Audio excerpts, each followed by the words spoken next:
sou a Isabela. Eu sou a Flávia. E você caiu no Angu de Grilo.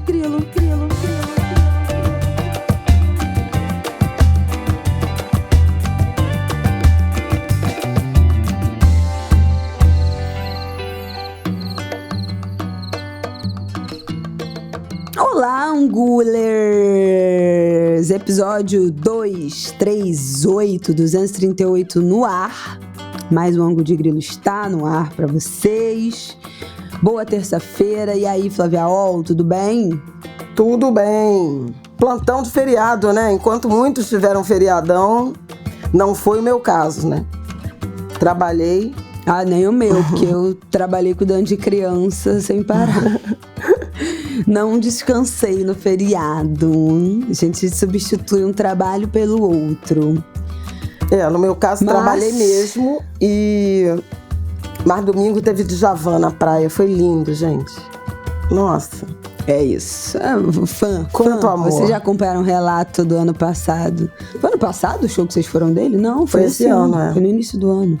Flávia Ol foi, Martinico foi, com o Rafael eu fiquei em casa, gente. Ai, meu prazer domingo é ficar em casa, nada me tira de casa no domingo. Raríssimas exceções. Vamos aos nossos assuntos de hoje. A gente vai abrir o nosso primeiro bloco falando as derrubadas de veto do Congresso na semana passada.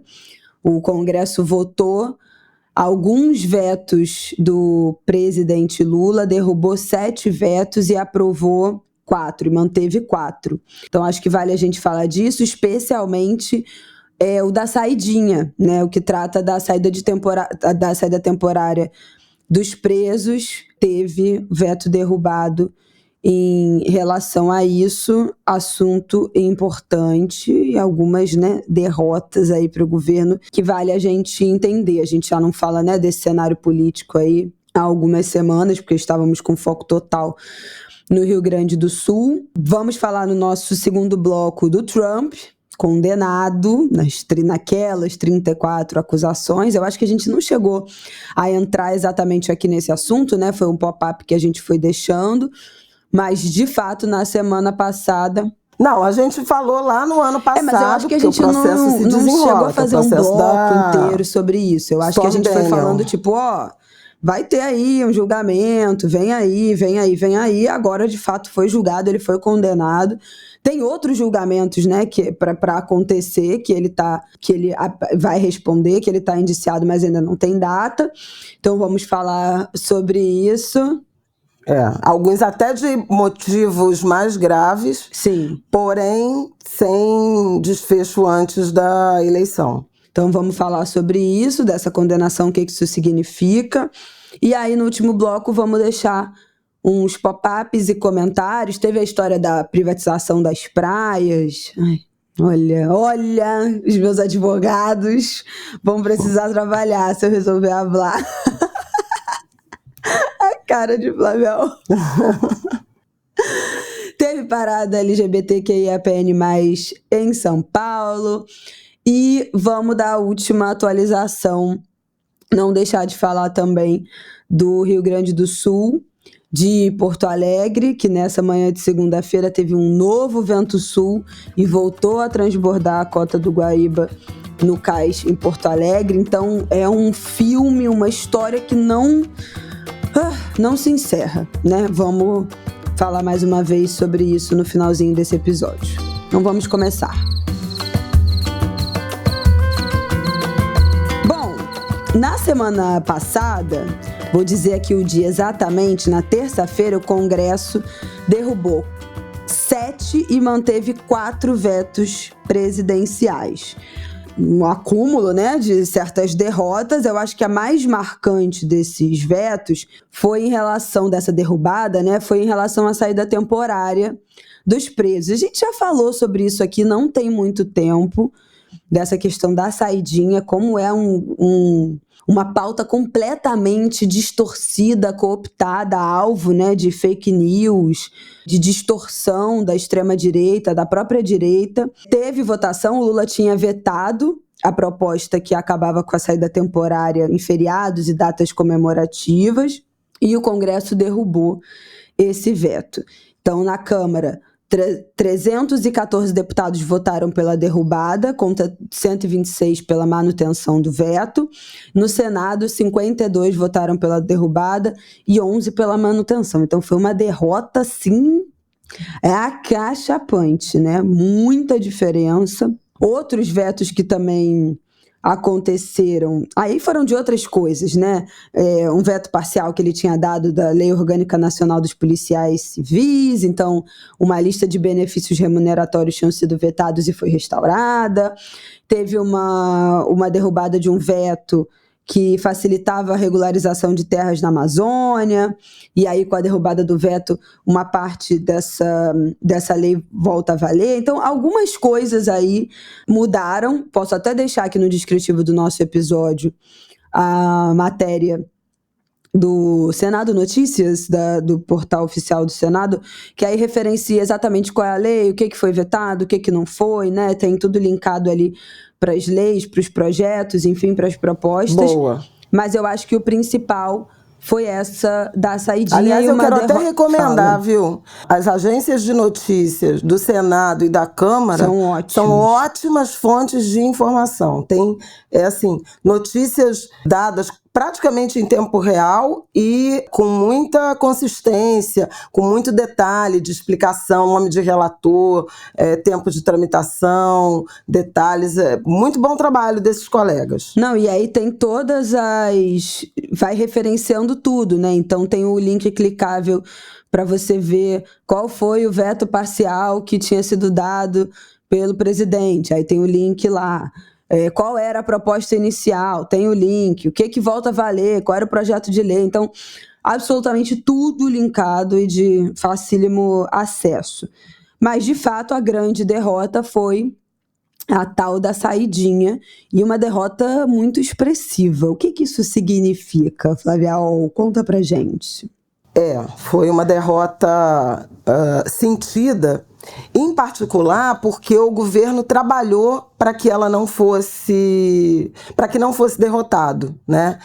Houve uma tentativa muito grande, inclusive, de sensibilizar a bancada evangélica, que tem, né, em tese, muitas ações em presídios, né, no sistema penal. E, na verdade, essa derrubada de veto, ela abre um espaço para a judicialização. Vai ser evidente, inclusive hoje, a gente está gravando aqui segunda-feira, né, uma entrevista muito boa do Leonardo Magalhães, o chefe, né, da Defensoria Pública da União, chamando atenção para os riscos. E mesmo na semana passada, já houve uma decisão do insuspeito ministro André Mendonça, indicado, né, por Jair Bolsonaro, chamando atenção para o princípio da irretroatividade quando a lei alterada não beneficia os presos. Vocês já devem ter ouvido isso, né? Aliás, os presos não, de modo geral. A legislação ela só retroage se for para beneficiar.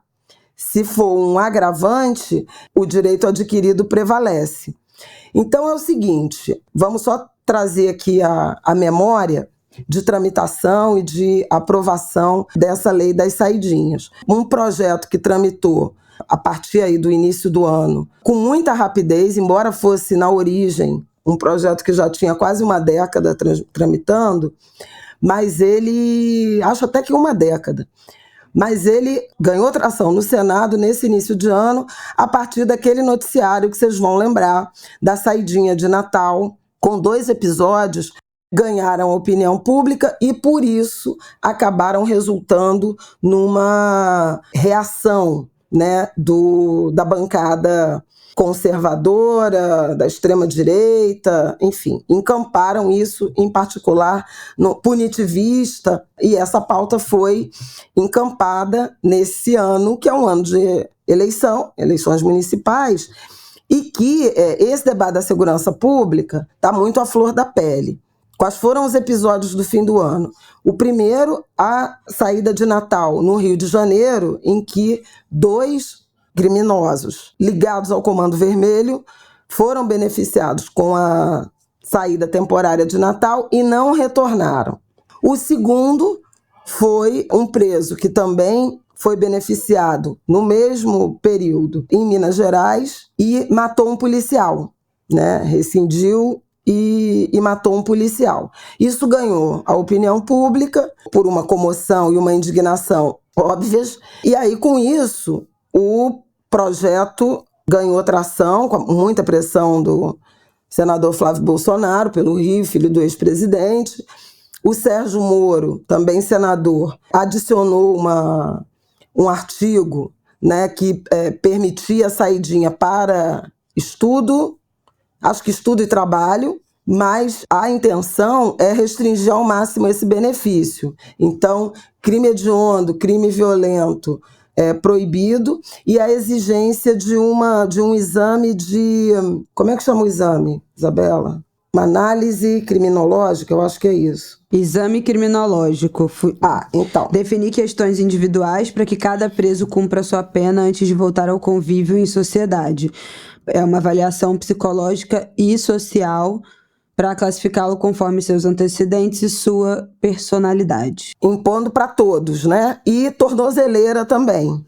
Então, assim, é uma legislação aprovada muito restritiva para um benefício que, na avaliação de especialistas no mundo jurídico, é uma bem-sucedida política pública.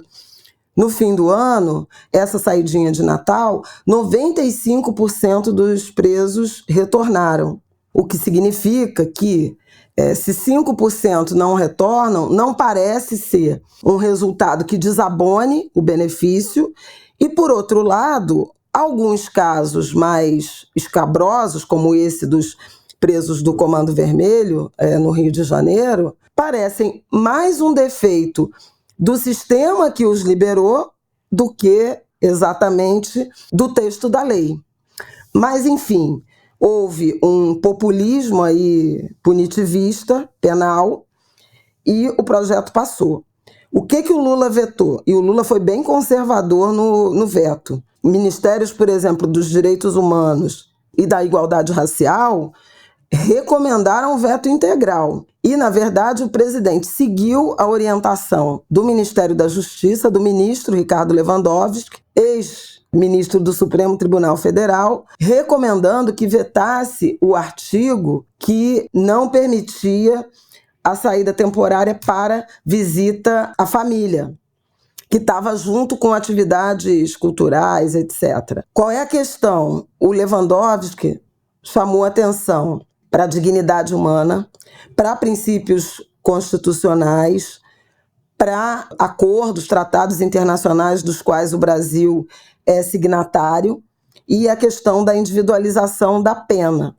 E chamando atenção que, como a Lei de Execução Penal brasileira, ela prevê a ressocialização, a reintegração à sociedade, o convívio com a família e com a comunidade é parte essencial disso. Então, privar o preso, né, desse que está apto a esse benefício de estar com a família é um princípio que viola esse objetivo da lei penal, da lei da execução penal.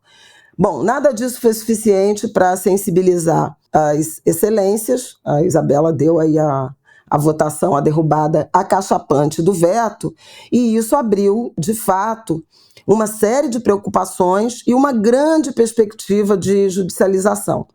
Eu, por exemplo, falei com o juiz André Nicoliti, ele é juiz aqui no Rio e, inclusive, é professor também de direito penal e tem uma produção, né, intelectual muito consistente, inclusive no que diz respeito ao racismo, né, ao racismo institucional e essas desigualdades todas que se apresentam no sistema penal. E ele chamava atenção para essa derrubada de veto e essa legislação, essa lei, essa nova lei, ela violar o princípio da individualização da pena, o princípio da dignidade humana e o próprio princípio da razoabilidade, porque a ele, né, não parece razoável, numa legislação que prevê a ressocialização, você criar tantas dificuldades, né, para acessar um benefício que ajuda na reinserção desse indivíduo que transgrediu, que violou a legislação criminal, né, penal, da sua ressocialização. E eu achei muito interessante a entrevista do Leonardo Magalhães, né? Do Leonardo Magalhães, defensor público da União, porque ele chama atenção para duas coisas. Primeiro, uma preocupação de insatisfação eclodir em violência em presídios, no sistema carcerário. O segundo, ele diz o seguinte: quem tem direito a esse benefício é quem tem bom comportamento. Então, é um incentivo ao bom comportamento. Se você elimina, né, dificulta o acesso a esse benefício, você perde o incentivo ao bom comportamento.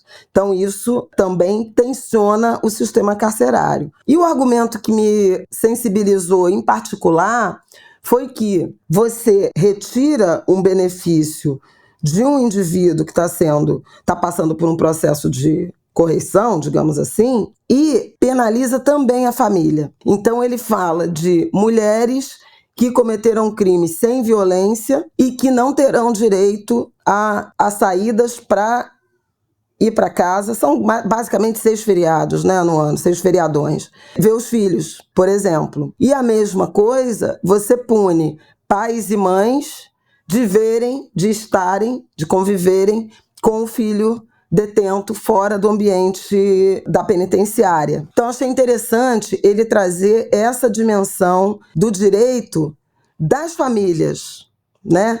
Sejam dos filhos com seus pais e mães criminosos, né, em recuperação, digamos assim, e de pais e mães privados de estar com os filhos que transgrediram.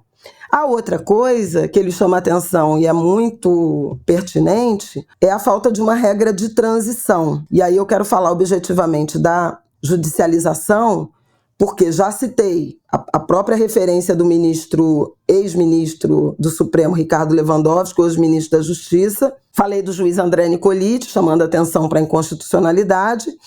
E, objetivamente, já na semana passada, o ministro André Mendonça decidiu a favor de um preso que cometeu roubo à mão armada em Minas Gerais e que, por conta da aprovação da lei, o juiz de execução penal retirou o benefício dele de saída temporária e o que ele já tinha tido acesso. E aí o André Mendonça chamou atenção para o fato de a lei não poder retroagir para prejudicar.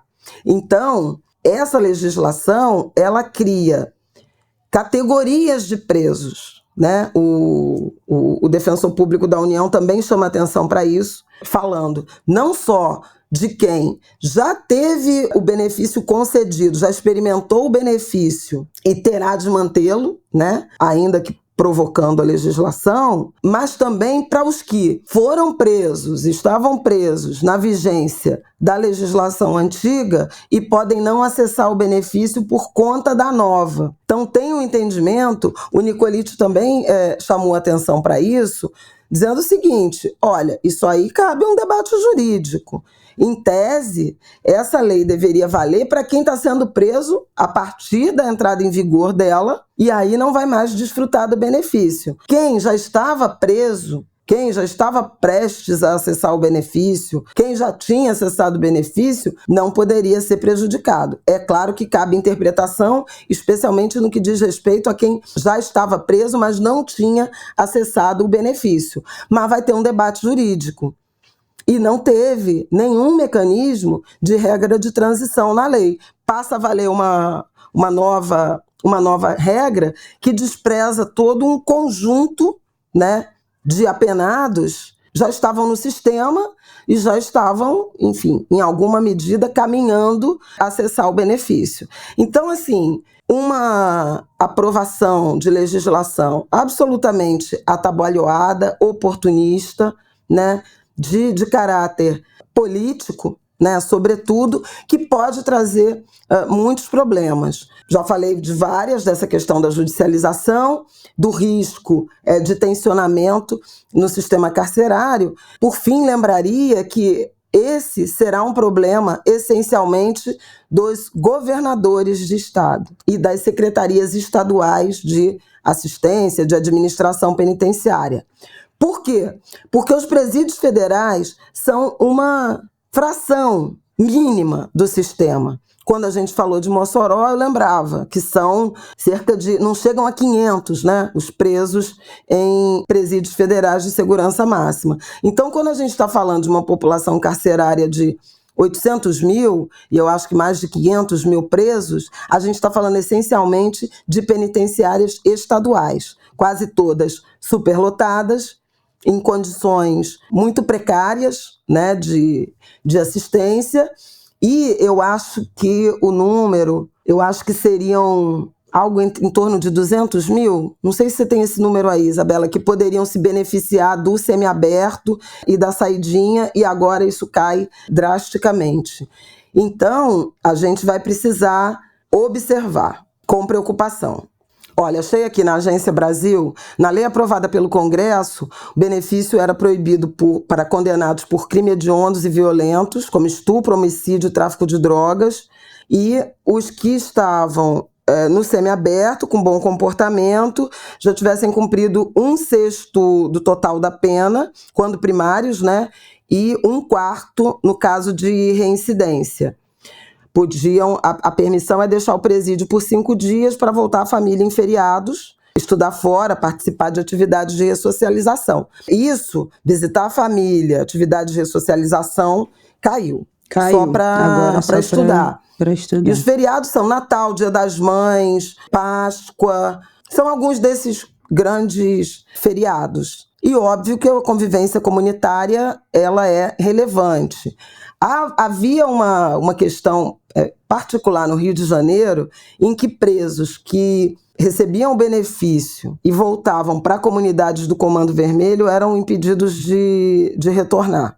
Mas isso, veja, o problema não é a lei, né? O problema é outro. Porra, pelo amor de Deus. Então, enfim, essa é uma questão que eu acho que merece uma atenção e uma observação, seja na direção de o que vai acontecer no sistema carcerário dos estados, 2, os danos, né, que esse populismo penal, esse punitivismo com uso político podem provocar no sistema, e o debate que vai, obviamente, acabar no Supremo Tribunal Federal sobre a própria constitucionalidade dessa legislação.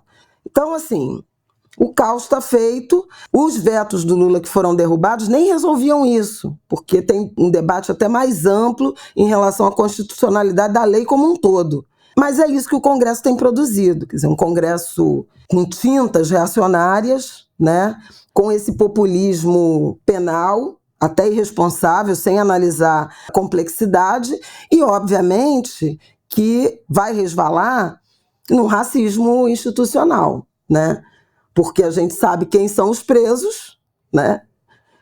A que classe, que raça, né? A que faixa etária tem, né, os presos, a população carcerária brasileira, e a gente sabe bem quem é que vai ser afetado, né? Não apenas o preso, né? O detento individualmente, mas, como bem lembrou o defensor público da União, também os seus familiares.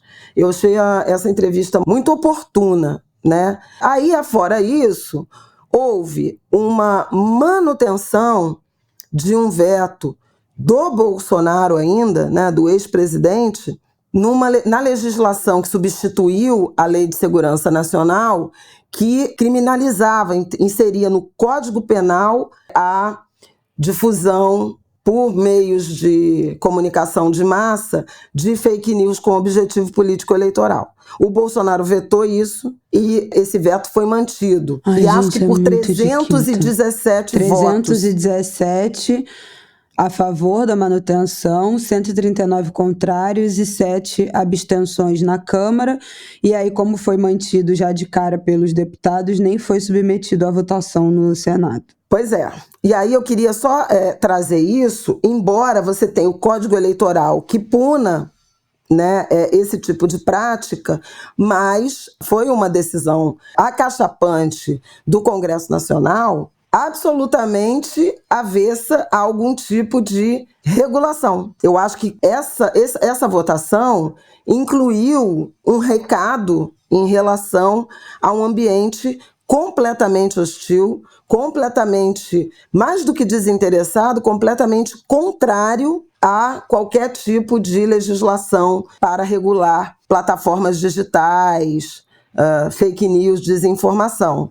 Lembrando que nesta segunda-feira a ministra Carmen Lúcia assume, né, a presidência do Tribunal Superior Eleitoral. Inicia-se os 2 anos dela e essa eleição municipal estará sob a batuta da única mulher ministra do Supremo Tribunal Federal, entre 11 ministros, né? Sabemos. Ela vai suceder o Alexandre de Moraes. A gente já falou disso quando falou da proposta de regulação das eleições, a questão da inteligência artificial, né? Que essa coisa de fake news tá um pouco coberta dentro dessas normas de uso de inteligência artificial do TSE, que a gente já falou aqui no Ângulo de Grilo, porque também falava da responsabilização das plataformas. Então, as plataformas retirarem conteúdo do ar, retirarem fake news do ar sem necessidade de decisão judicial.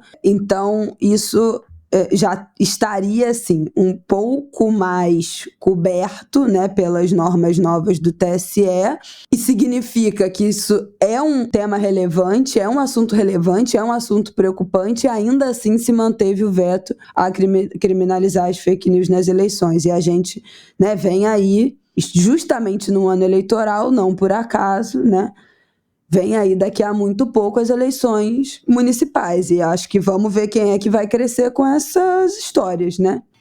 Pois é. Quem é que vai crescer com fake news. Eu até queria lembrar... Quem é que vai se apoiar também, né, nesses discursos de extrema-direita.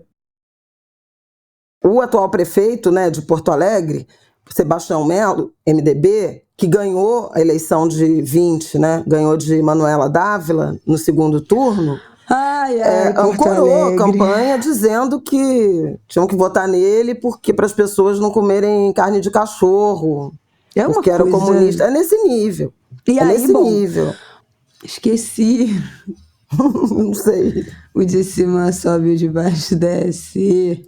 E o motivo todo mundo já conhece. E o motivo todo mundo já conhece, o destino todo mundo já conhece. Eu diria que é o que a gente está vendo do negacionismo climático de Porto Alegre, e da falta de investimento e de preocupação, né, com a prevenção de enchente, com a manutenção das bombas, com a manutenção da drenagem da cidade, né? Tem 1 mês e a cidade continua alagando. Tem bairros que ainda estão embaixo d'água. Submersos.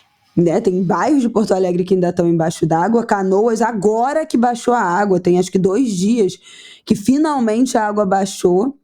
Um bairro que ficou assim, completamente submerso, uma região que ficou completamente submersa, embaixo d'água, e só agora a gente está vendo o que causa, né, o negacionismo climático dentro dessas prefeituras.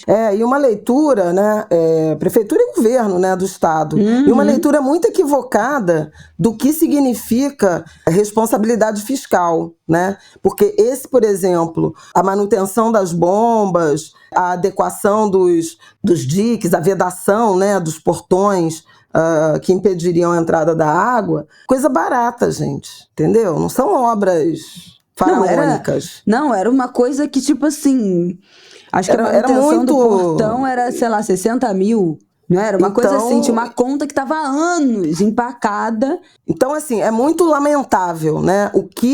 É porque teve uma entrevista do governador Eduardo Leite no jornal o Globo, em que ele dizia que havia outras prioridades. Tinha outras agendas. De sanear, de resolver a questão fiscal, restrições fiscais.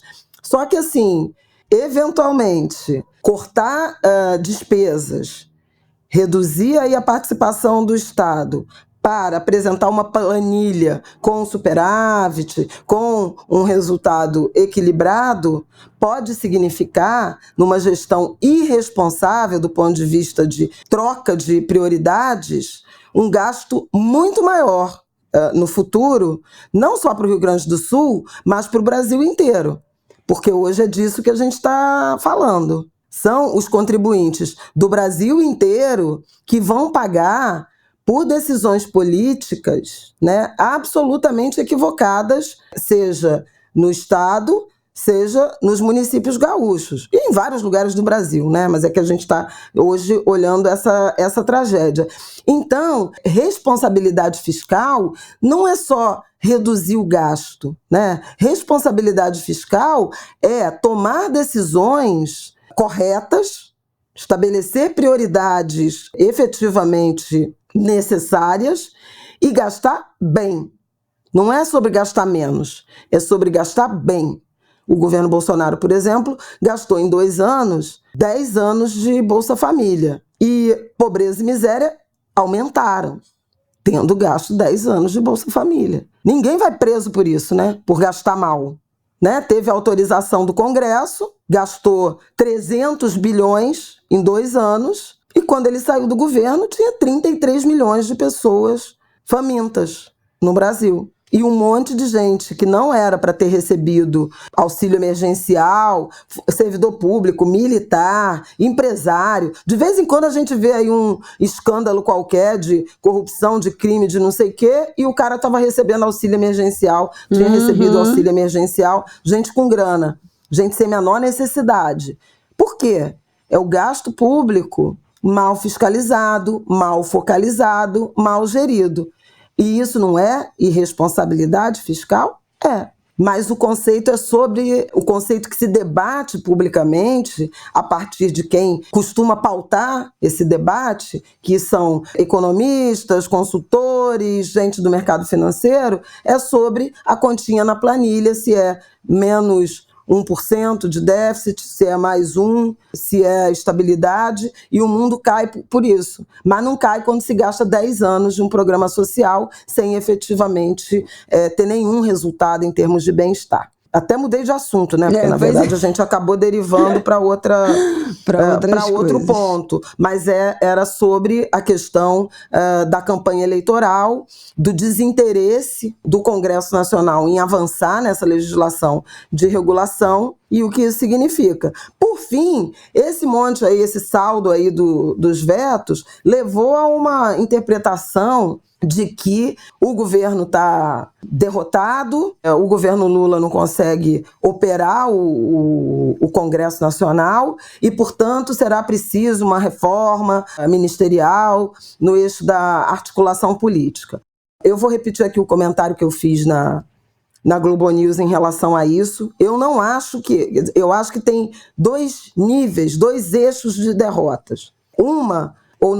Não 2 eixos de derrota, 2 eixos de relação, né, que pautam a relação do Congresso Nacional e do Executivo, no caso do Lula. No eixo dos costumes, da segurança pública, dessa agenda não econômica, é derrota em cima de derrota, porque é um Congresso absolutamente reacionário, predominantemente reacionário, conservador reacionário, posso chamar assim. No eixo da economia, como o mesmo Congresso tem compromissos, digamos, liberais, as propostas andam. E aí o governo é supostamente vitorioso. A gente pode pensar na reforma tributária, a gente pode pensar no arcabouço fiscal, em várias medidas, até na taxação dos fundos exclusivos, dos fundos fechados, né? Tudo isso avançou e o governo efetivamente tem conseguido, muitas vezes com o próprio ministro da Economia, Fernando Haddad, ministro da Fazenda, Fernando Haddad, fazendo articulação política. No outro lado, é de fato muito difícil, porque o perfil do Congresso é conservador com notas reacionárias. E isso nem é uma exclusividade brasileira. A gente vê isso com Biden, a gente vê isso com Macron, a gente vê isso com o Boric. A gente vê isso com Petro, presidente da Colômbia, Boric no Chile. Então, é uma característica desses tempos, né, de muito tensionamento em relação à democracia e às composições das forças políticas. Agora, eu acho que o governo erra quando despreza a conexão com o seu eleitorado, com a opinião pública, na direção de fazer pressão ao Congresso. Então, se tem problemas na articulação política, tem problemas também na direção de mobilizar a sociedade. E aí eu dei, por exemplo, o exemplo do marco temporal, que era uma agenda, né, reacionária da política no Supremo Tribunal Federal, mas que houve uma mobilização muito importante, trazer o debate público, de visibilizar a decisão do Supremo Tribunal Federal. O Congresso respondeu aprovando uma lei que vai ser julgada inconstitucional. Se a gente pensar na mobilização que se deu em relação à prisão do Brazão, também foi essencialmente acusado, né, do assassinato denunciado pelo assassinato de Marielle como mandante. Naquele dia da votação, eu acho que a gente já falou disso aqui no Angu, o ambiente era todo de rever a prisão para impor uma derrota ao Supremo, em particular ao Alexandre de Moraes. E a mobilização de opinião pública, da sociedade civil, constrangeu os parlamentares a ponto dessa prisão ter sido mantida. Então eu acho que as forças progressistas e o governo, supostamente progressista, eles não articulam bem a mobilização da opinião pública que poderia ajudar a fazer frente a esse Congresso que ainda, a essa porção reacionária conservadora do Congresso, que faz muito barulho nas redes sociais e que acaba impondo derrotas. Acho que são questões importantes. E uma coisa que a gente vai falar daqui a pouco, e que eu acho que também ajuda a exemplificar, é essa questão da privatização das praias. Muita gente no fim de semana comentou isso. Praticamente sozinha, a Luana Piovani inverteu o eixo do Mas isso a gente não ia falar debate. Depois, gente? Então, eu falei que a gente vai falar depois, mas é que isso se conecta a uma capacidade de neutralização ou de enfrentamento a esse campo político a partir do mesmo território que eles dominam e que o campo progressista precisa aprender a dominar, a atuar, a ocupar também. Me parece que o governo erra muito quando não se deixa, não ocupa, né, esses espaços e deixa a opinião pública, o próprio campo, a base de apoiadores distante, né, dessas agendas. Por quê? Por que eu digo isso? Porque há defesas em relação a tem que abrir mais espaço para o centrão no governo, na articulação política. Eu já ouvi, o Bolsonaro botou o PP na Casa Civil. Ora, mas aí deu um orçamento secreto. Em nome da governabilidade, o Randolfo Rodrigues, que é o líder do governo no Congresso, falou, enquanto os articuladores, né, políticos tiverem a confiança do presidente Lula, eles não haverá mudança. Aí o Lula vai marcar uma reunião e assumir um protagonismo maior, né, marcou uma reunião e vai assumir um protagonismo maior na articulação política. Ora, defina a confiança. Porque aí se fala, a União Brasil está na base do governo, tem 3 ministérios e vota quase sempre contra o governo, predominantemente. E aí você faz o quê? Você entrega a articulação política para mais alguém do União Brasil? Dá para confiar? Né? É assim, se você tem o cara na base e não pode confiar, vai botar ele mais mandando na articulação política. Eu não vejo muito sentido nisso.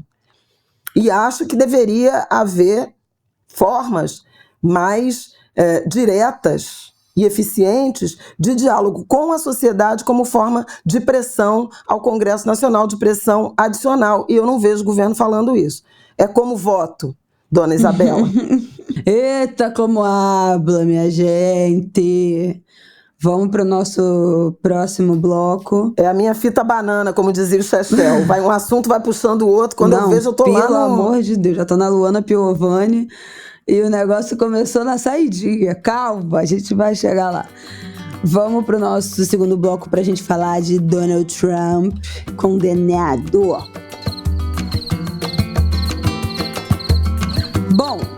Vamos começar. Eu quero fazer a linha do tempo. Não a linha do tempo de todo esse processo da acusação, mas do que significa, do que ele foi acusado e quais são essas 34 acusações. Na semana passada, ele foi considerado culpado, foi condenado culpado na quinta-feira de todas as 34 acusações. Foi declarado culpado numa decisão do júri no Tribunal de Nova York, decisão unânime pelos 12 integrantes do júri. Teve uma certa surpresa, porque veio rápido, mais rápido do que ele esperava. Então, teve o primeiro dia, no segundo dia já saiu a decisão, então não teve muita dúvida. Geralmente era esperado que o processo demorasse mais, né, essa análise, esse julgamento, mas foi bastante rápido, mas a pena ainda não saiu. Isso é importante dizer, que a decisão pela determinação da pena deve sair no dia 11 de julho, ainda falta. Na pior das hipóteses, ele pode pegar 4 anos de prisão, mas é muito pouco provável que ele vá de fato para a cadeia, porque é a primeira condenação criminal dele, o crime não foi violento, ele já tem 77 anos e ele já foi presidente dos Estados Unidos e pode ser presidente novamente. O mais provável é que essa condenação seja uma multa e um período em liberdade condicional. Aí, eu quero explicar quais foram essas 34 acusações. Ele foi acusado de ter feito um suborno, feito um pagamento de R$130 mil para comprar o silêncio de uma atriz pornô, a Stormy Daniels, durante a campanha eleitoral de 2016, que foi a eleição que ele venceu. Então, há uma interpretação de que esse suborno, para esconder, né, esse caso que o Trump teve com essa atriz, possa ter interferido no processo eleitoral. Porque se essa história vaza, se essa história vem à tona, né, desse homem conservador, esse homem casado, né, com a mulher esposa, parindo, né? A mulher dele estava grávida, eu nem me lembro mais. Na ocasião em que ele teve o caso. Ah, tá. Meu Deus, tem um filho. Essas mulheres que engravidam desses crápulas, esses homens horrorosos. Sempre mulheres jovens. Não aguento. Bom, então, tem a interpretação de que esse suborno tem relação direta de interferência no processo eleitoral, eventualmente uma fraude eleitoral, porque não estavam dispostas ali todas as informações, né? Foi pago para uma informação ser escondida, e a gente sabe o quanto a vida íntima, pessoal de candidatos interfere de fato no processo, né, eleitoral de ganhar ou perder uma eleição. E aí, como é que foi feito isso? Ele foi considerado culpado de praticar o mesmo crime 34 vezes, que é de falsificar registro comercial, mas de formas diferentes. Entre esses registros, né, essas acusações, essas falsificações teriam ocorrido entre fevereiro e dezembro de 2017. E qual é a acusação? Que em 2016, no final da campanha eleitoral daquele ano, um advogado ligado ao Trump fez um acordo com essa atriz pornô. Não sei se é correto ficar chamando ela de atriz pornô, não sei. Enfim, com esta mulher, ex-atriz pornô, Stormy Daniels, e ela recebeu 130 mil e se comprometeu a não tornar pública o relacionamento, a história, o caso que ela teve com o Trump. E aí, esse acordo foi feito com o advogado. E em 2017, quando o Trump já era presidente, ele reembolsou esse advogado. Só que nesses registros contábeis das empresas do Trump, esses 130 mil dólares foram classificados como despesa com advogados, mas esse gasto nunca existiu. Então, ele estaria pagando em 2017, fazendo pagamentos honorários advocatícios, serviços fictícios, para encobrir esse crime, né, esse silenciamento pago no ano anterior, durante, né, a corrida eleitoral. Então, o advogado comprou o silêncio e ele reembolsou o advogado. Então, essas 34 acusações foram divididas em mais ou menos em 3 instâncias, né? As faturas falsas para honorários advocatícios desse advogado, que é o Michael Cohen, cheques que foram emitidos por Trump ou usando os seus fundos para reembolsar o Cohen, e acusações também relacionadas aos registros contábeis feitos para os reembolsos nos livros do Trump. Então foram 34 acusações divididas nesses 3 instâncias, nesses 3 tópicos, que giram em torno da mesma coisa. E há essa interpretação de que isso provocou, né, uma interferência direta no processo eleitoral. Ele foi condenado. O que muda? Bom, de fato, nada, né? Ele pode disputar a eleição presidencial nesse ano, a eleição está marcada para o dia 5 de novembro, vem aí, obviamente falaremos disso aqui no Ângulo de Grilo, e ele pode governar se ele vencer, não tem nada na lei americana que impeça isso, ele também vai recorrer, né, dessa condenação, mas se inflama o debate, né, a narrativa dele ser vítima de uma perseguição política, e que esse julgamento, essa condenação, faz parte, né, de uma campanha, de uma conspiração para evitar que ele volte, que ele ganhe a presidência, que ele possa concorrer, que ele volte à Casa Branca. Então, já acrescenta essa narrativa. Esse é só é o primeiro dos 4 casos criminais que ele está enfrentando na justiça. Nenhum dos outros vai ser julgado, deve ser julgado esse ano. E aí, quais são os outros 3, rapidamente? O caso do 6 de janeiro, que é aquela história da invasão do Congresso, né, dos Estados Unidos em 6 de janeiro de 2021, que ele é réu por ter tentado se manter no poder ilegalmente depois de perder as eleições para o Joe Biden. Não tem data marcada para esse julgamento.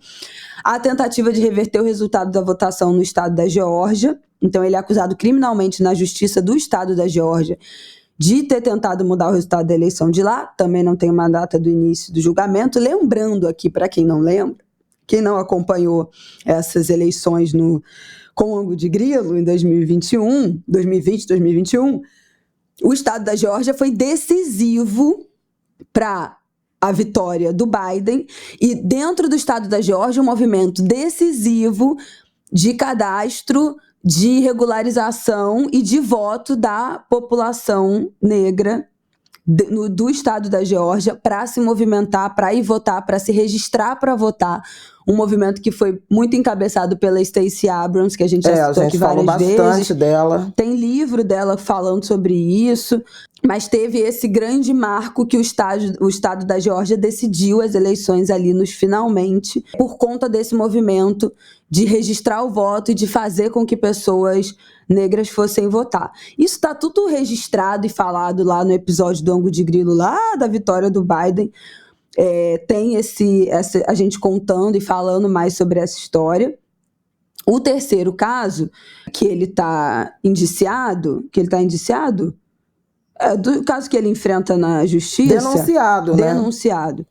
Não sei qual é a diferença de indiciado para denunciado. Advogados. Bom, na legislação brasileira, indiciado é o trabalho da polícia. A polícia faz a investigação, conclui o inquérito e indicia, encaminha para o Ministério Público. O Ministério Público é que denuncia para a Justiça. E aí, se a Justiça acolher, vira réu. Ela sabe tudo. Por isso que eu falei que o Brazão foi denunciado já, porque a Procuradoria-Geral da República denunciou. E aí o terceiro caso é o caso daqueles documentos sigilosos, que depois de deixar o governo, ele teria levado embora documentos da Casa Branca, não devolveu esses papéis e foi processado. Por isso também não tem uma data marcada para o início do julgamento. Então foi só o primeiro, né? Os outros muito provavelmente não acontecerão esse ano, que é ano de eleição. E como uma medida, a última coisa que eu queria falar desses últimos dias, depois dessa condenação, um dos primeiros atos depois de ser condenado, o Trump abriu uma conta no TikTok. Então, depois dessa condenação, abriu uma conta no TikTok, aplicativo este que ele tentou banir dos Estados Unidos quando era presidente. A gente já falou aqui, né? Sobre essa história aí do TikTok. E ele abriu um vídeo lá, obviamente como uma estratégia de se aproximar da juventude, que não é exatamente eleitora, né, de modo geral, estatisticamente, não são os maiores eleitores dele. Geralmente a republicanos, juventude, né? é mais progressista, óbvio, né? Em alguns estados, tirando estados mais conservadores, enfim, né? Tem essa divisão muito clara de quais são os estados progressistas, os estados democratas, quais são os estados republicanos e esses 6 swing states, que são, de fato, quem decide as eleições. Outra coisa que eu estava lendo, que eu acho que é um ponto relevante, eu não sei exatamente ainda como isso vai impactar as eleições, eu acho que mais perto talvez a gente tenha mais discussões sobre isso, mas teve uma redistribuição dos delegados, né, pelos estados, porque teve o censo, então teve uma nova redistribuição proporcional. Vai ser a primeira eleição depois do censo 2020 em que teve essa redistribuição desse número de delegados dos estados, então talvez isso dê uma movimentada aí em relação a esses estados democratas, republicanos e swing states dessa conta aí para essa eleição que é dificílima de entender, né? Esse negócio do que não é eleição direta, vota no delegado, aí tem os delegados. Ai, olha, gente, era muito mais fácil apertar, né? Lá um número e confirma o nosso voto de urna eletrônica, ainda é voto impresso, voto de papel, enfim. Mas esse ano tem eleição, Trump está condenado. Você quer comentar alguma coisa disso, Flávia? Do que isso pode significar dentro dessa narrativa de perseguição dele, se isso inflama os ânimos mais ainda para as eleições? Ele será, né, o candidato dos republicanos. Ele ganhou, né, as primárias, a gente falou isso aqui. Ele ganhou primárias, mas a convenção é dia 15 de julho. 4 dias antes da divulgação da sentença.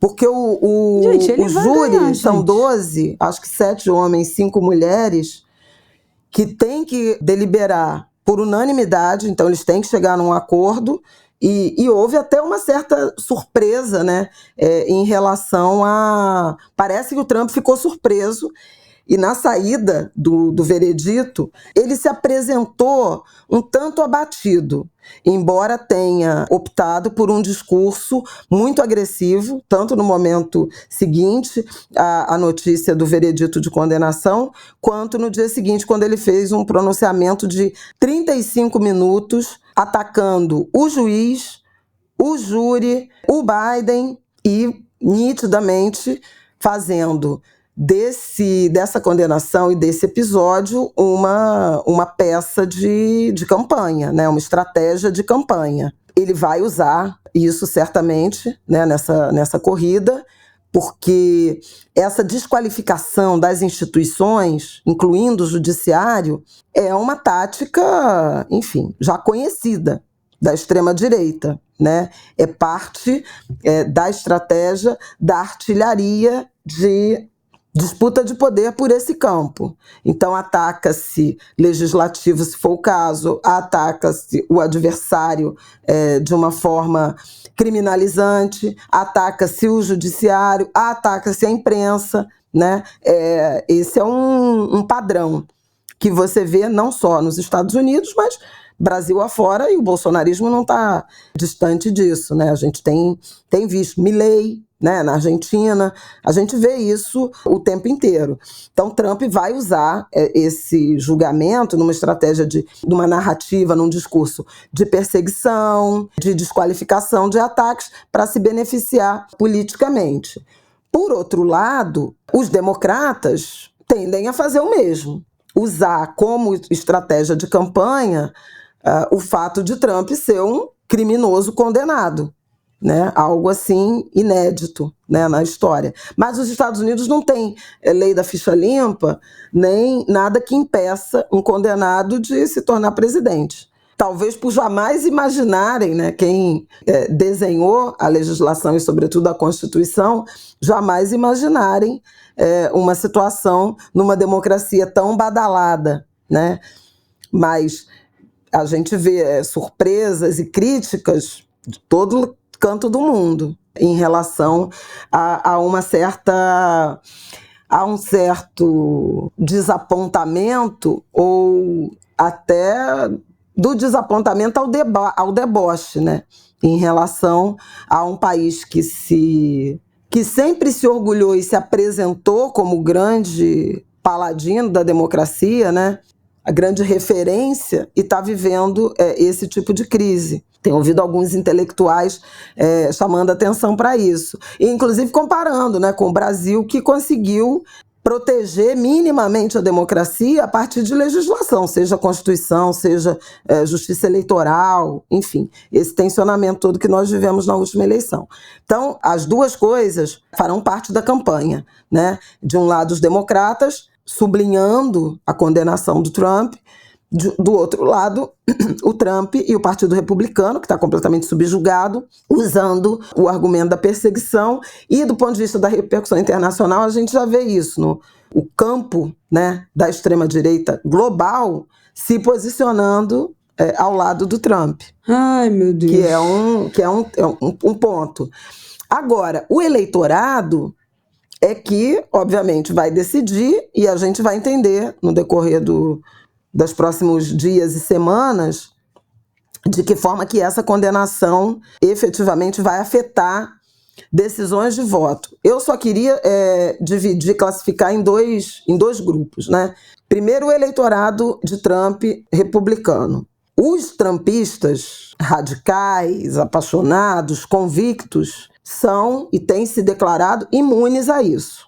Então, como fala-se são do tipo, os bolsonaristas, exatamente, o gado raiz Esquece. Não gruda, né? Não gruda nada. Pode acontecer nele. Qualquer coisa que essa gente continua nesse apoio irrestrito. Então, assim, as pesquisas na semana passada mostravam assim que 80% dos que votariam, dizem que vão votar no Trump, votarão no Trump, disseram que a decisão do julgamento era indiferente, que eles continuariam com Trump, qualquer que fosse a decisão.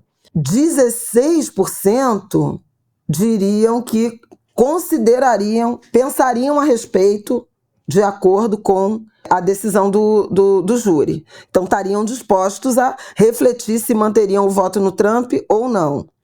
E só 4% disseram que, se ele fosse condenado, deixaria de votar nele. Outra pesquisa, aí olhando o conjunto do eleitorado, disse que esse resultado do julgamento, um terço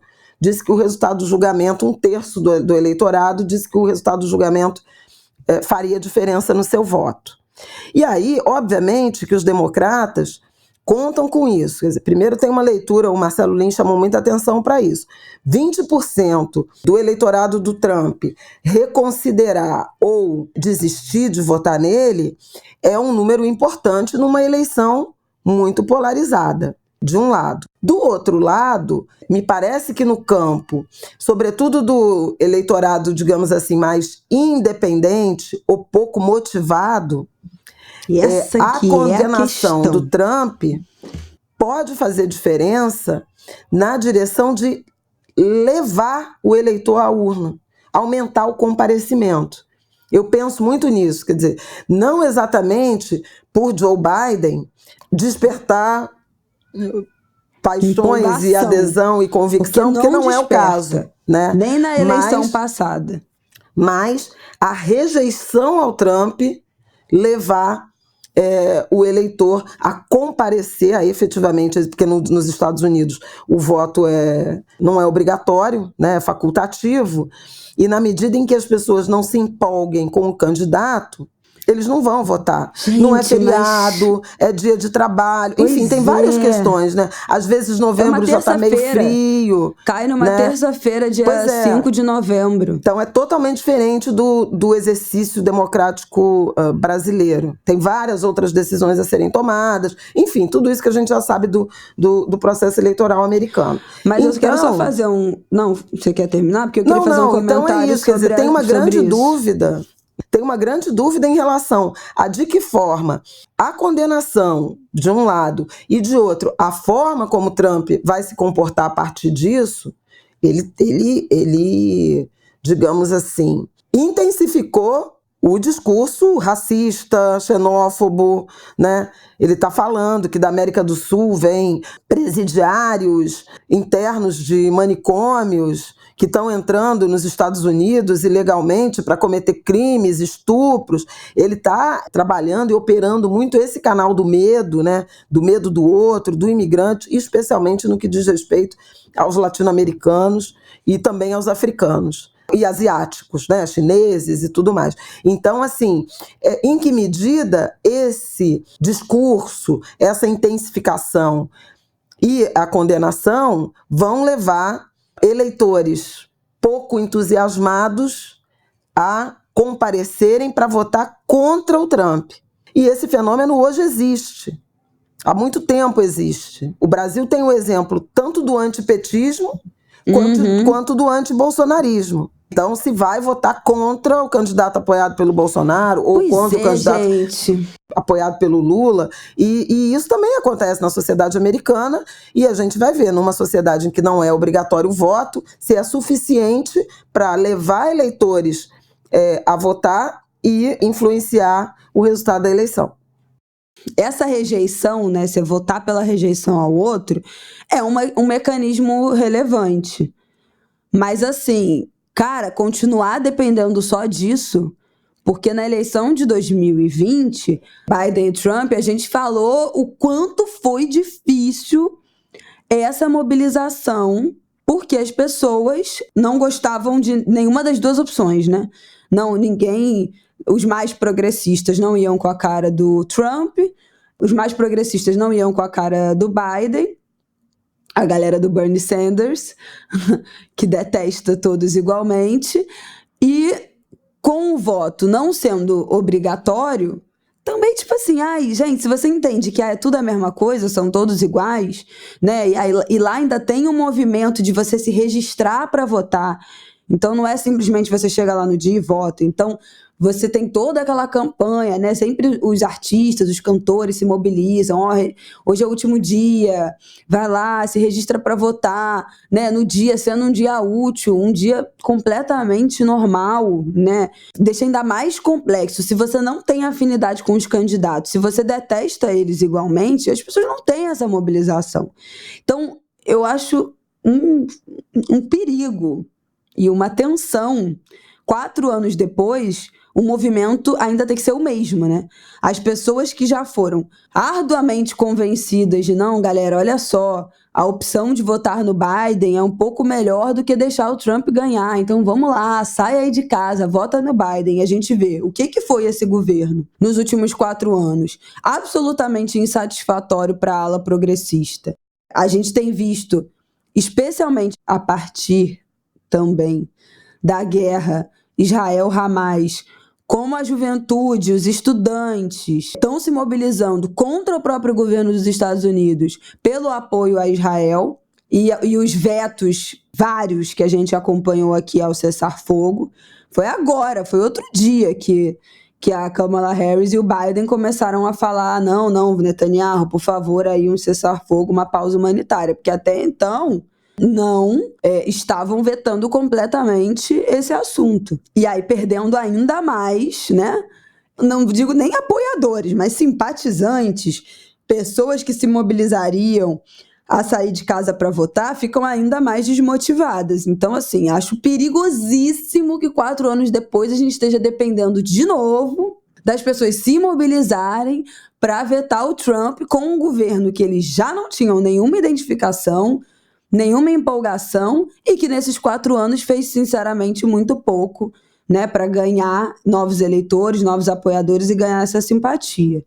Então, assim, eu acho que vai ser tenso.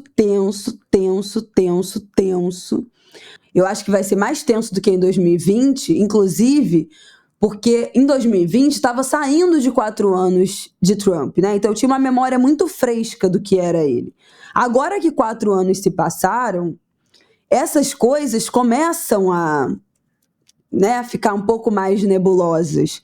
Você não está ali no calor daquela emoção de sair de 4 anos daquele governo, né? As coisas já se apaziguaram um pouco. Não para todo mundo, óbvio, mas para muita gente. Então, isso diminui um pouco a tensão e os ânimos acirrados, e eu acho que pode arrastar, desempolgar ainda mais as pessoas, né? Desanimar ainda mais as pessoas de participarem da festa da democracia.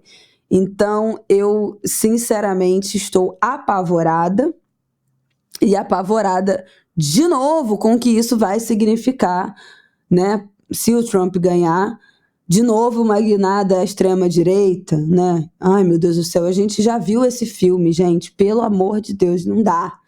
Então, assim, desde já tensa, preocupada, vamos ver o que novembro nos reserva. Podemos ir para o próximo, último bloco, Flavel? Podemos.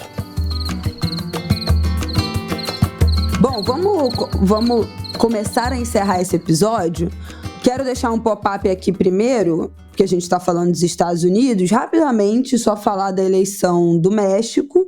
O México elegeu a primeira mulher, a primeira presidenta do país, Claudia Sheinbaum, eu não sei se fala assim. Ela é uma mulher, ela é aliada do agora, né, ex-presidente, atual presidente, né, em breve ex-presidente. É uma mulher de 61 anos, uma mãe, uma avó, aquelas coisas, né? Quem é fulana de tal? Quem é? Vida política. Uma militante do movimento estudantil desde a época da faculdade. Tem uma coisa que eu achei muito interessante sobre ela é física, pós-graduada em engenharia ambiental, fez pós-doutorado nos Estados Unidos e participou do painel intergovernamental sobre mudança climática da ONU, que ganhou o Prêmio Nobel da Paz em 2007. Olha só. Então, vamos ver o que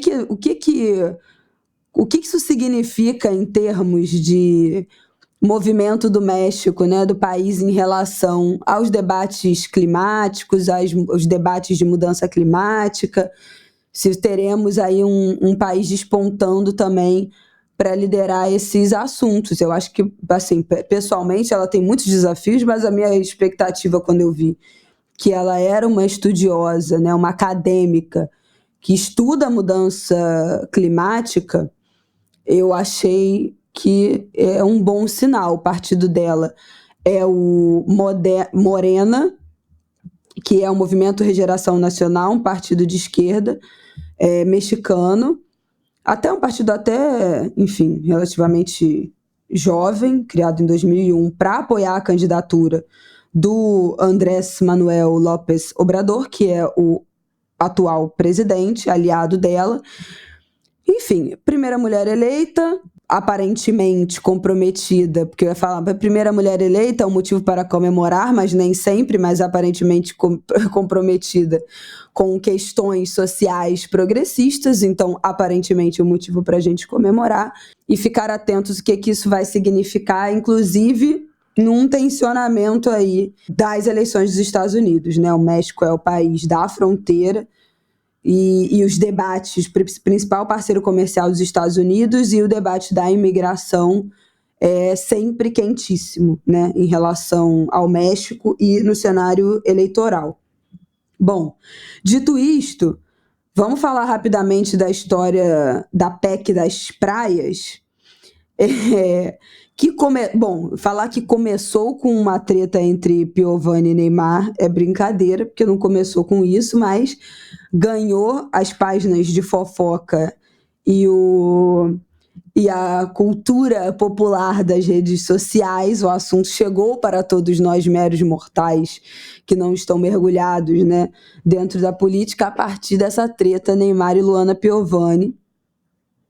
Eu, sinceramente, não sei nem como é que começou essa história, porque especialmente o Neymar, é um personagem que, assim, eu abomino e já silenciei tanto ele e o nome dele de todas as redes sociais.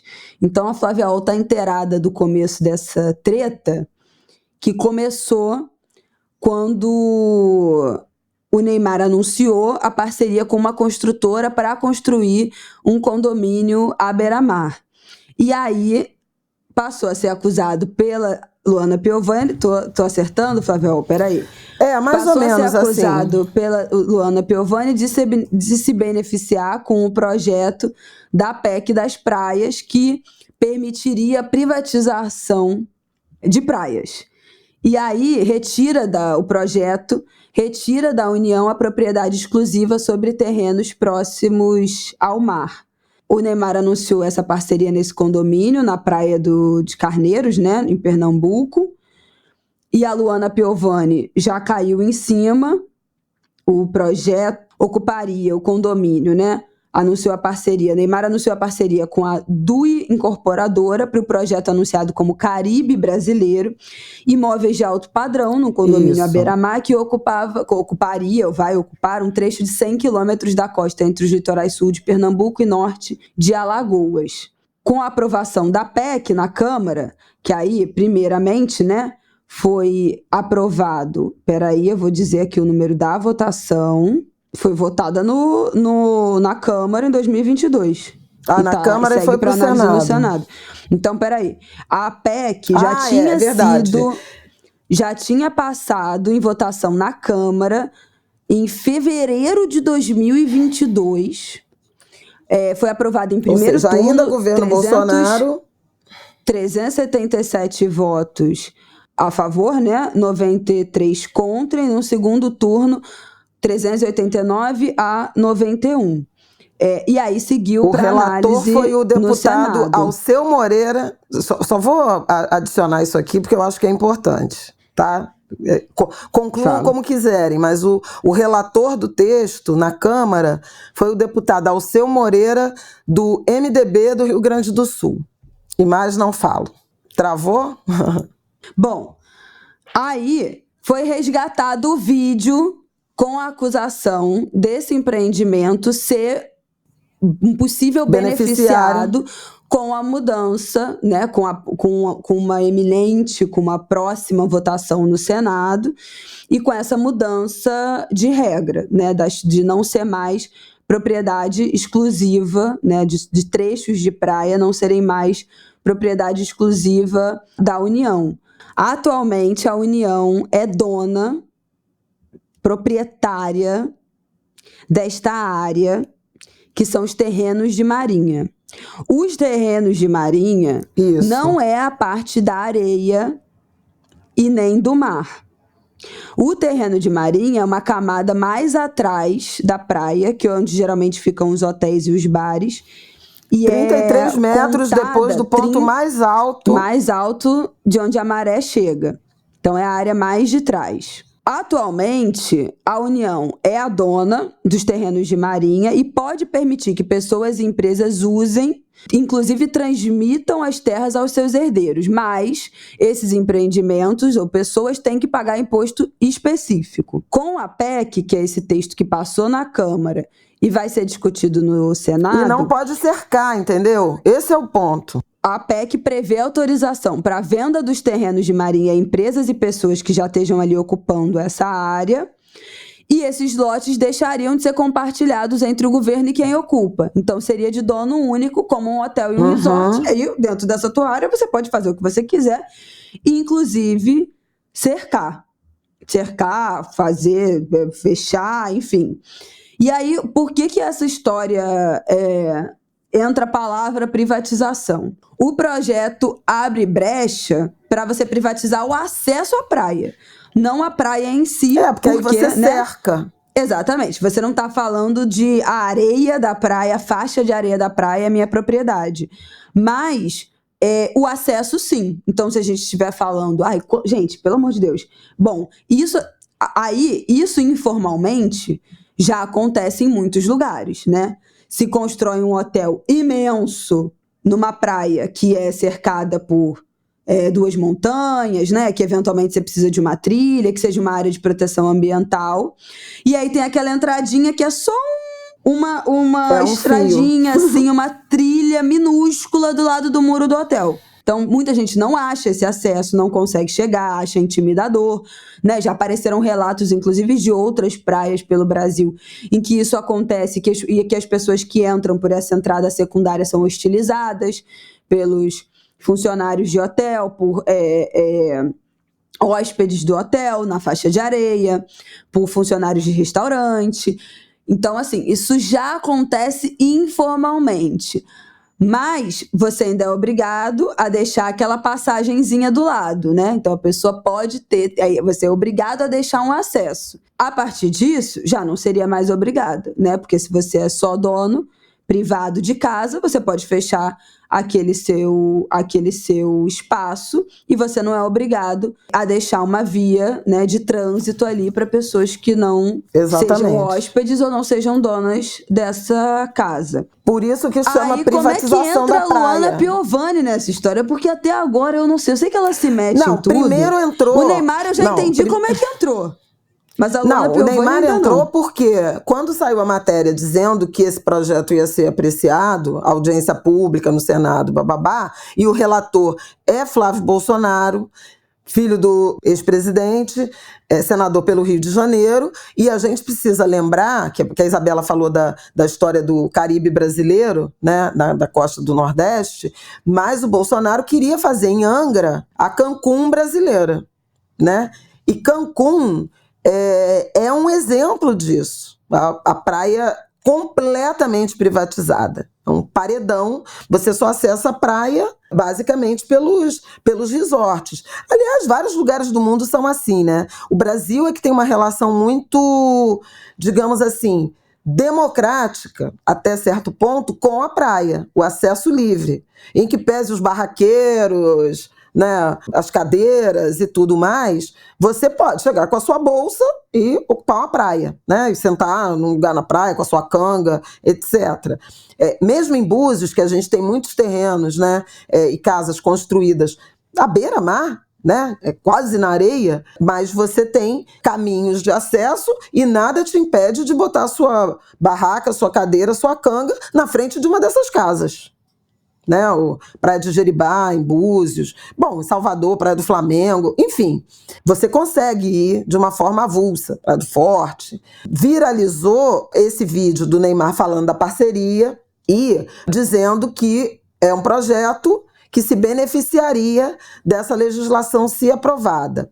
O pai do Neymar, a partir da polêmica, inclusive com a Luana Piovani, escreveu uma nota dizendo, e a empresa parceira também escreveu dizendo que a legislação é indiferente, que os projetos deles estão acontecendo e que eles não têm nada a ver com a legislação. E depois da polêmica com a Piovani, o pai do Neymar fez uma nota, publicou no Instagram, dizendo que o Neymar não se beneficiaria, a empresa, né, deles não se beneficiaria.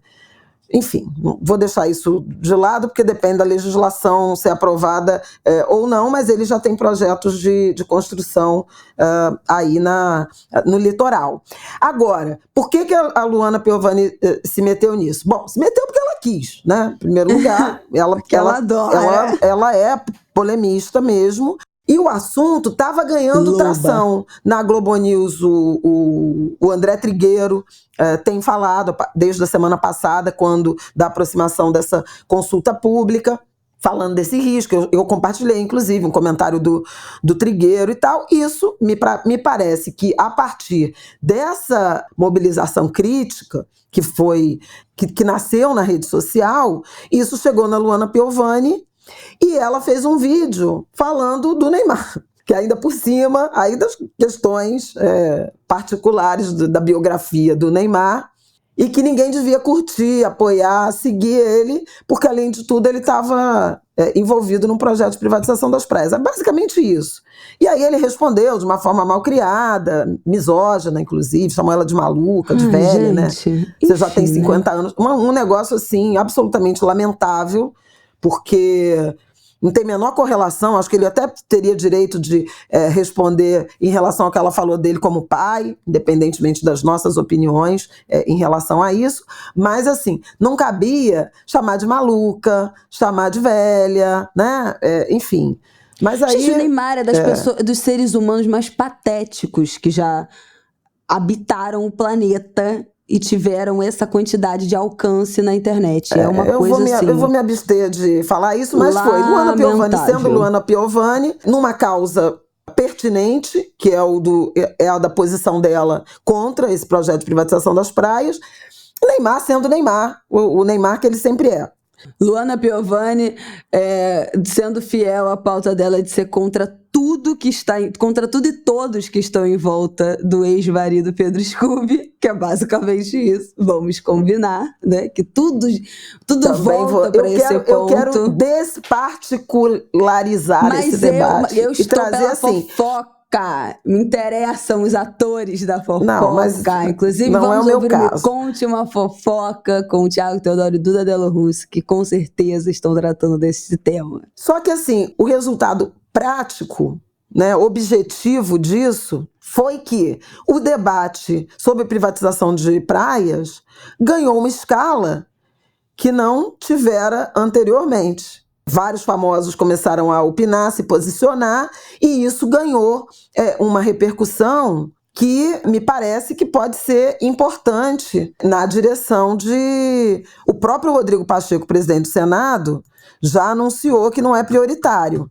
E parece que a consulta pública que está rolando nesta segunda-feira, enquanto a gente está gravando aqui, está sendo muito negativa para o senador Flávio Bolsonaro, que é o relator, né? Então, eu acho que isso é um bom exemplo daquilo que eu falei anteriormente, de como o governo e o campo progressista usa mal, né, essa capacidade de repercussão, de viralização nas redes sociais do debate público. Então, acho que é um exemplo, e muitos colegas estão chamando atenção para isso. Olha, a Luana Piovani fez para o projeto de privatização das praias o que ninguém do campo político progressista foi capaz de fazer. Gente, mas eu acho que assim, eu acho que a comunicação do governo é péssima, tá? Assim, infelizmente, é péssima nas redes sociais, falta muito pronunciamento à nação do Lula, eu acho que é tudo péssimo. Mas não tem como a gente comparar o alcance e mobilização de grandes figuras públicas, influenciadores, pessoas influentes com a comunicação institucional do governo. Tem uma entrada muito maior no nosso debate, da nossa vida cotidiana, nos assuntos informais dos nossos grupos de amigos, uma treta protagonizada entre Luana Piovani e Neymar, do que um pronunciamento, uma campanha oficial do governo federal, né? Tipo assim, eu entendo acho que eu entendo que tenha muito mais repercussão a Luana Piovani, e eu também acho que a comunicação do governo é ruim, mas não tem como comparar uma coisa com a outra. Nunca nenhuma comunicação oficial do governo vai ter o mesmo alcance potencial de estar nas páginas de fofoca, de viralização, do que um pronunciamento de uma figura pública que vira uma grande fofoca, que vira uma grande treta virtual. Porque eu acho que aí tudo bem. O governo, vamos supor, faz uma grande campanha que pode até viralizar em algum assunto. É um alcance muito maior do que um influenciador solitário falando sobre isso, né? Ou uma campanha com influenciadores, né? O governo botando pronunciamento, campanha na televisão, né? Obviamente tem um alcance em termos de número muito maior, mas o potencial de engajamento e viralização que tem os influenciadores, ainda por cima, se isso desenvolver uma treta entre personalidades desse tamanho, como comparar com o engajamento de campanha institucional? Então, assim, o governo talvez deveria provocar mais influenciadores, os influenciadores deveriam provocar mais, levantar mais esses debates, o governo deveria contratar, munir de informação, provocar influenciadores, pagar por campanhas publicitárias como pagaria, né, para horário comercial, para campanha em jornal, em televisão, para que influenciadores falassem de seus interesses? Talvez, podemos pensar nisso. Agora, não chega aos pés de uma grande treta de Luana Piovani e Neymar. Aí é treta orgânica, não tem o que fazer, é um alcance infinitamente maior, mas a comunicação do governo é problemática, deficitária e deveria melhorar? Com certeza, já há bastante tempo, já faz tempo que deveria ser melhor. Mas realmente, assim, competir com esse potencial de viralização, porque aí vai para a página de fofoca, vai para choquei, alfinetei, gossip do dia, fofoca disso, fofoca daquilo, e aí já tem um outro cunho, porque aí já entra as tretas familiares, aí entra a treta da Luana Piovani com o ex-marido, com o Pedro Scooby, aí o Pedro Scooby foi provocado pela Luana também a se posicionar, ele que é muito amigo do Neymar, teve que se posicionar, né, contra a PEC, aí se posicionou contra a PEC, vários famosos se sentiram pressionados a se posicionar também contra o Neymar, então já vira uma treta de outra natureza, né? Sai do campo das instituições e já vira uma treta de personagens aí de outros motivos. Mas achei maravilhoso acompanhar mais esse constrangimento e esse fracasso desse personagem patético, especialmente com essa proposta não sendo prioridade, né? Passando a ter essa relevância e gerando pauta e perdendo a prioridade de ser votada no Senado. Maravilhoso. Fracasso também de Flávio Bolsonaro, sempre boa notícia. Então, é isso, minha gente. Luana Piovani, mais um dia de loba, com todas as problemáticas que ela tem, tá? Não vou entrar nisso agora, mas mais um dia servindo discussões relevantes e entretenimento também na parte que interessa. É isso, Flavel, chega? É isso. Acabou? Vem cá, não, e o Rio Grande do Sul, né? Rio Grande do Sul, eu acho que a gente até acabou falando, né, um pouco ali quando falamos do que, eu já nem me lembro mais, política, quando a gente falou das prefeituras e do bloco da política. Isso. Eu acho que o que tem de atualização, minha gente, é de novo, nessa segunda-feira, o Vento Sul fez a água extravasar, de novo no cais em Porto Alegre. Pelotas e Rio Grande ainda não estão completamente secos, então a água da Lagoa dos Patos ainda está elevada, um pouco acima ali, baixando, né, com essa tendência, mas, de novo, a gente sabe, né, que é um escoamento lento pelas próprias condições climáticas, por esse vento, pelo próprio ritmo de escoamento da Lagoa dos Patos no oceano. A gente mantém, né, o que a gente tinha falado, já chegam a 47 milhões de toneladas de lixo, de resíduos já gerado no Rio Grande do Sul, por conta, né, dessa enchente. E aí, gente, o que faz com 47 milhões de toneladas de lixo? É uma questão, um problema gravíssimo ambiental. E eventualmente, né, em um segundo momento, de saúde pública. Porque se a gente tem a decomposição, né, os animais, os bichos, esses materiais, os fungos, esses materiais que vão se decompondo naturalmente, sendo eles retirados ou não, né, desses locais rapidamente, mas para onde é que eles vão? Se catadores de materiais recicláveis vão ter acesso, se pessoas vão ter acesso a esse resíduo que já está contaminado de esgoto. Então é um problema de risco biológico extremo. Muito desse lixo. Sanitário e ambiental, né? A gente já deve ter falado aqui em algum momento, eu já não me lembro mais, mas muitos laboratórios foram invadidos pela água, hospitais, UPAs, postos de saúde, virou uma denúncia recorrente também de tubos de sangue, estavam sendo encontrados pela rua depois que a água baixou. Então, um material seringa, material de descarte, né, com risco biológico, material hospitalar que estava ali sendo armazenado para descarte correto, foi levado pela água e acabou num descarte completamente indevido, inadequado, impróprio. Então, isso também é um risco biológico a mais. Então, essas, né, consequências que estão sendo vistas agora, 300 mil carros espalhados pelo estado, pelas ruas, parece, já há informação já é o maior sinistro, né, de automóveis da história do país. E quais serão os destinos também desse carro? desses carros de reaproveitamento, se os seguros vão conseguir cumprir, né, esses sinistros, esses pagamentos, né, com essas carcaças, o que fazer porque com o essa certo sucata. É separar, né, plástico, eletrônicos, parte elétrica do que é metal, do que é pneu, do que é borracha, enfim, Mas muitas questões relacionadas à saúde, né, a questão sanitária e a questão ambiental.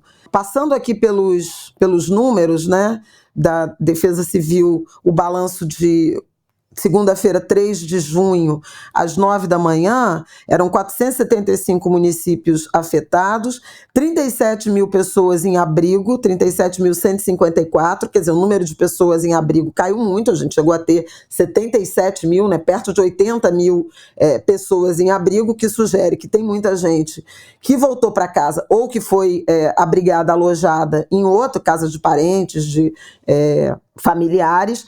Desalojados ainda são 579 mil, o que também sugere essa migração. Então, a gente tem um número ainda muito alto de pessoas em abrigo, o que são virtualmente pessoas que vão precisar daquelas residências, cidades, campos, né, centros temporários de abrigo até que tenham uma casa definitiva para onde voltar. Mas uma coisa que está no nosso ângulo da semana passada, a questão também da assistência aos desalojados que estão abrigados em casas de amigos e parentes. Quem não ouviu, eu acho que vale a pena revisitar a entrevista, e eu comentei, né, da entrevista que eu fiz com o representante da Acnur, Agência da ONU para Refugiados, e ele trazendo as dificuldades que surgem para essas famílias que abrigam, né, habitações que dobram ou triplicam o tamanho de moradores do dia para a noite. Então tem questões do pagamento das contas, do consumo de energia, de água, de comida, né? Esse é um ponto que vai precisar ser enfrentado, porque o número de desalojados ainda é muito alto. São 172 mortos, né, óbitos já confirmados, e 42 desaparecidos, um número ainda alto, se a gente pensar que a tragédia já passou de um mês. E aí é isso que a Isabela está falando. Onde a água baixou, o que a gente vê é, de fato, um cenário de destruição, onde as pessoas puderam voltar e iniciar algum tipo de limpeza para reocupar os imóveis. Muito entulho, muito lixo, há informações de animais peçonhentos, né, cobra, escorpião, rato, barata, porque dos esgotos também, né, emergiram vários desses bichos. Uma preocupação grande com as casas de madeira, que também existem em grande número no Rio Grande do Sul, porque a madeira absorveu essa água, então é preciso alguma orientação para desinfecção. Eu queria lembrar ou indicar, né, a cartilha que organizações de mulheres negras, Crioula em particular, com parceiras, publicou na semana passada, cartilha de volta para casa, com orientações muito valiosas, né, sobre de que forma se comportar nesse retorno. E aí, quem assina é a ONG Crioula, a Sociedade Brasileira de Medicina de Famílias e Comunidade.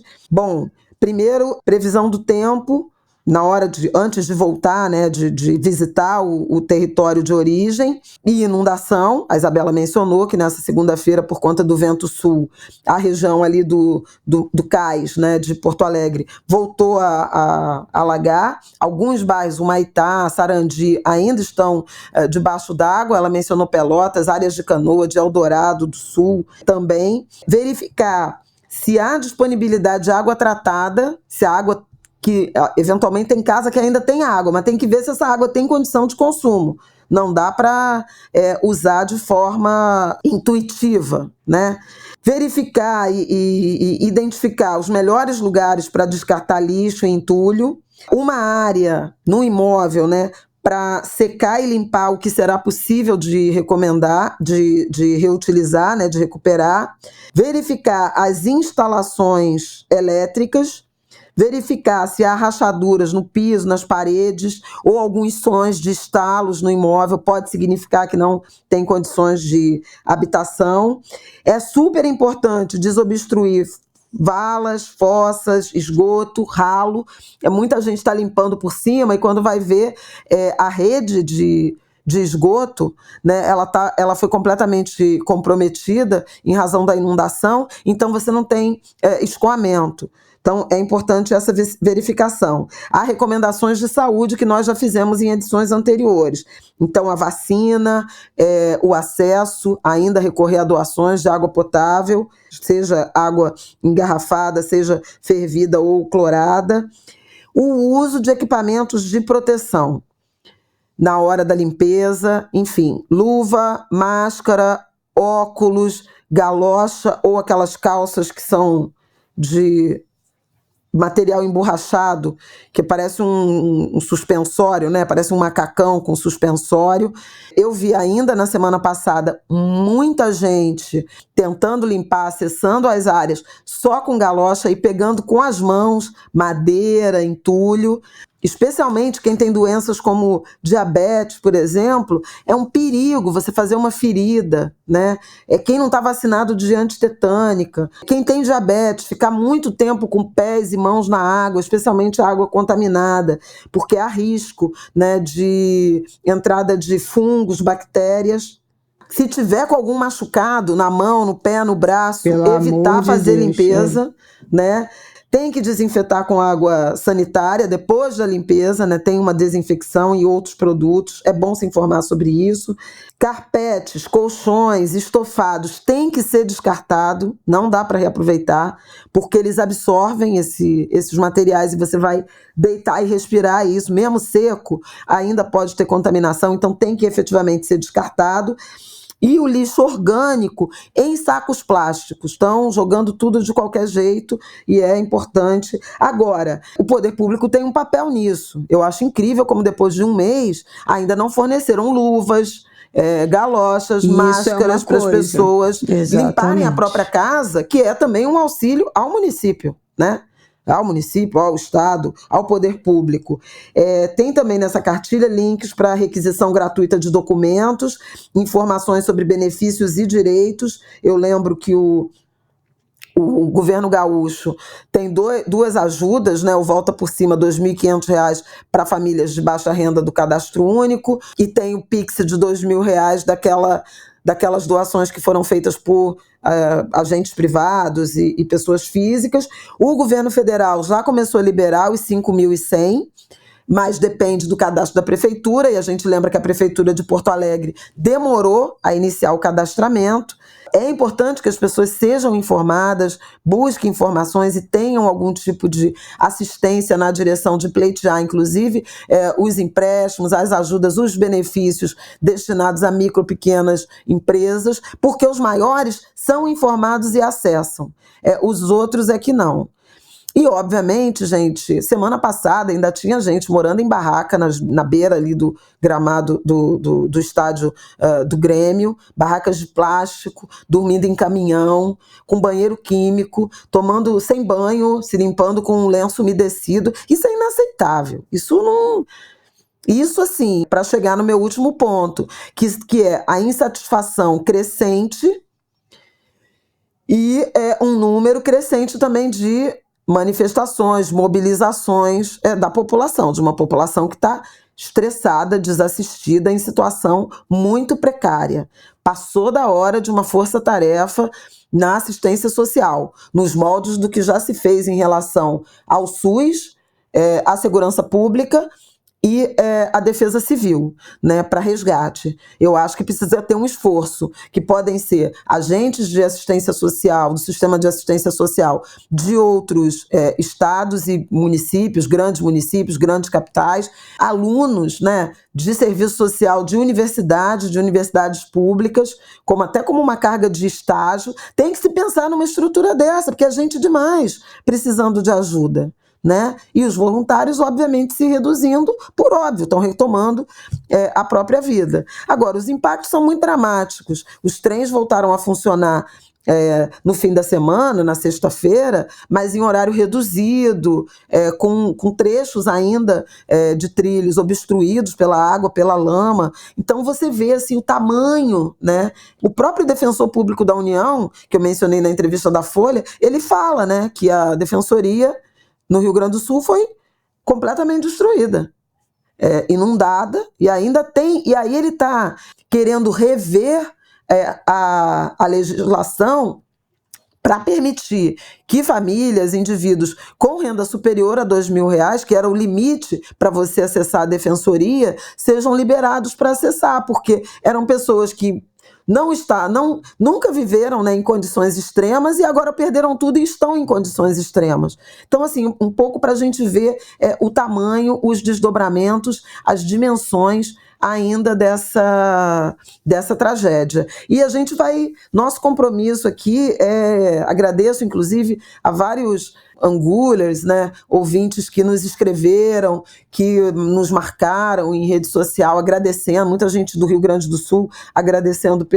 pela atenção que a gente está dando a essa cobertura, com uma outra crítica em relação a erro de nome de cidade, que eu acho até que, enfim, a gente grava espontâneo, sem roteiro, e às vezes você fala, né, não é por desconhecimento, é pelo fluxo mesmo, pelo ritmo. Mas quero agradecer as pessoas que estão ouvindo e reafirmar o nosso compromisso em manter o acompanhamento, né, a esse processo de reconstrução, retomada do Rio Grande do Sul, dos municípios, das comunidades em situação de maior vulnerabilidade, incluindo aí territórios indígenas e comunidades quilombolas. Eu ia falar que acabamos, mas na verdade tem a última coisa para a gente citar, que foi a parada LGBTQIAPN+, que aconteceu em São Paulo no final de semana, e muitas camisas verde e amarela,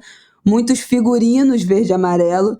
Foi o tema desse ano da parada foi basta de negligência e retrocesso legislativo, vote consciente por direitos da população LGBT+. Maravilhoso, porque, de novo, né, é ano de eleição, então o voto consciente é essencial. De 16 trios elétricos, show de Pablo, Glória Groove, e o dress code definido pela organização foi a bandeira, as cores da bandeira do Brasil. E também, claro, né, os tons de arco-íris de sempre. Então tinha muita gente. Pablo se fechou com a camisa verde e amarela, né, de paetê, os dançarinos também, dançarinas também de verde e amarelo. Muita gente no público que foi para a parada com camisa da seleção, com camisa do Brasil, com camisa amarela, com camisa verde e amarela. Então aí um pouco de provocação e retomada, um pouco de provocação aos bolsonaristas e retomada aí de um mais conforto com esse símbolo. É sempre bom, vocês sabem que aqui no Ângulo de Grilo eu não dou a mínima para esse negócio de bandeira, de camisa. Para mim esses símbolos não significam nada, mas significam para muitas pessoas. Provocar os ultrabolsonaristas é sempre bom. E daqui a pouco tem Olimpíada também. Então, né, um pouco de orgulho aí da bandeira para a gente torcer para os nossos atletas olímpicos também cai bem nesse momento. É isso, minha gente. Um beijo. Já falamos muito. Tchau. Falamos muito, mas foi bacana, viu? E bem significativa, né? Porque é a Avenida Paulista, né? Afinal, né, gente? E em 25 de fevereiro... a gente estava comentando, e tem angu sobre isso, sobre a manifestação, a mobilização em torno do Bolsonaro, né? Com aqueles 180 mil, 185 mil, 187 mil, sejam lá quais forem, uma manifestação ainda numerosa, né? E é muito interessante que, a partir do show da Madonna no Rio de Janeiro, tenha partido a ideia, né, uma espécie de convocação de que as pessoas estivessem também de verde e amarelo, camisa da seleção, na parada LGBT, que ia mais, o maior evento desse tipo, né, a maior manifestação desse tipo do Brasil, inclusive que leva turistas para São Paulo, movimenta hotéis, restaurantes, né? É um evento de fim de semana, né? De fim de semana inteiro. Já na sexta-feira teve a marcha trans, né? Então, super importante isso, e com essa reapropriação, né, digamos assim, do símbolo, das cores e da bandeira. Tem muita gente apontando, muito analista apontando como sendo uma grande derrota do bolsonarismo, né, essa reivindicação de volta da bandeira e dos símbolos. Vamos acompanhar. Boa semana para todos, todas, todes. É junho, mês das festas juninas. Mês das festas juninas, mês da diversidade, do orgulho LGBTQIAPN+. Um bom junho. Ai, quase chegando na metade do ano. Meu Deus, que pânico. Tá passando muito rápido. É isso, Flaviol. Um beijo. Até semana que vem, Angulers. Boa semana para vocês. Até terça. Até.